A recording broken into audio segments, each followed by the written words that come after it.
So from the very, very limited data that's out there, we think that pregnant women have a similar risk to non-pregnant women in terms of contracting the virus and their symptoms once they get the virus. The initial report suggested that there might be some increased risk of preterm birth, and so that's been on the internet a lot. But in the early days in China, that's probably because they were delivering women who had the virus sort of iatrogenically, delivering them without another indication just because of concern. And that's not something that we're likely to do here. So can you definitively say whether like women who are pregnant are more susceptible to it, or is there still not enough evidence? Yeah, I don't think we know. At this point. Yeah. So initially, when women come to the hospital and they're about to give birth in the next week or month, what can they expect coming into women and infants? It's a great question. So I think all across the country, women can expect that they're not going to be allowed to take their family with them. Here, when instead of all the entrances that are normally open to get into women and infants, we're narrowing things down so there's one main entrance that all family members and patients need to come in through, and then when they get into the hospital, likely their family members will be asked to wait outside. If a woman is in labor, we're allowing her to have one person who comes with her and stays with her throughout her labor course. And we're hoping we'll be able to continue to do that, but every day is different. So in terms of the care that we can provide a pregnant woman, that really hasn't changed. If you have a pregnancy complaint that you're really worried about, we want to see you. If you're having a baby, we want you to come in just as you normally would for a contraction every 5 minutes. But really where we've gone is that we're limiting who else gets to come with you. So the biggest difference, any woman who comes for an ultrasound, she's going to come in for that ultrasound alone. And we feel terribly about that. We know families want to be here for those fun visits, but we have to worry about limiting exposure to our other patients. Clinic visits, they may get a call saying that if it's a non-urgent visit that can be done over the phone or via video conferencing, then we may start to move in that direction. But in general, for pregnant women, they're still going to get seen. They're still going to get the testing they need. They're still going to get their ultrasounds. And when they're in labor, they should still come into the hospital. Right. And are you seeing a lot of patients saying that they want to change to like a home birth? That's interesting. We haven't seen that nationwide. That hasn't been a huge trend.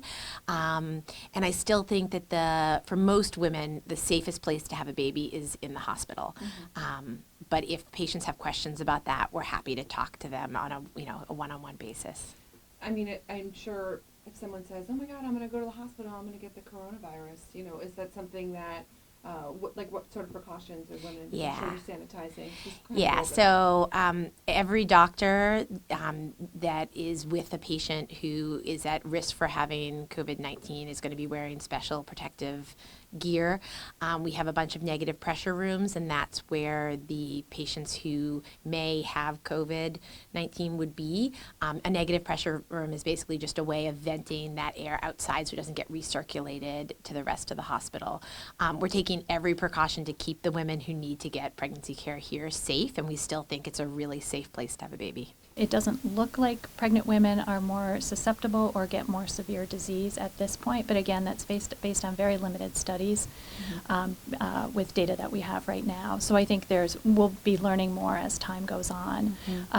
We have concern because other respiratory illnesses like flu or MERS or SARS, we know with influenza, that's why we recommend pregnant women getting the influenza vaccine, because we know that there are more adverse outcomes with pregnancy. But we haven't seen that with COVID-19.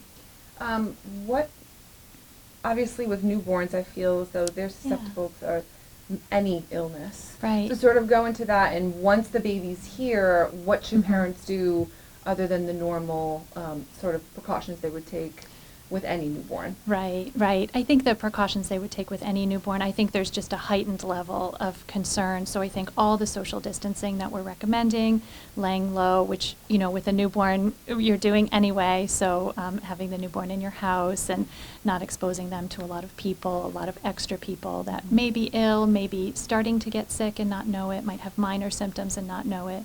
So I think, staying together as that family unit with the same social distancing we're doing for everybody is the best thing to do. Do we know if the virus can get spread through breastfeeding during pregnancy or birth? So right now, from the data that we do have, it doesn't look like there's transmission from the mother to the baby during pregnancy. The biggest concern is that there would be transmission, just like to anybody else, after the baby's born. And so right now, the CDC and the American College of Obstetricians and Gynecologists is recommending, and the Society for Maternal Fetal Medicine is recommending temporary separation of the mother and baby.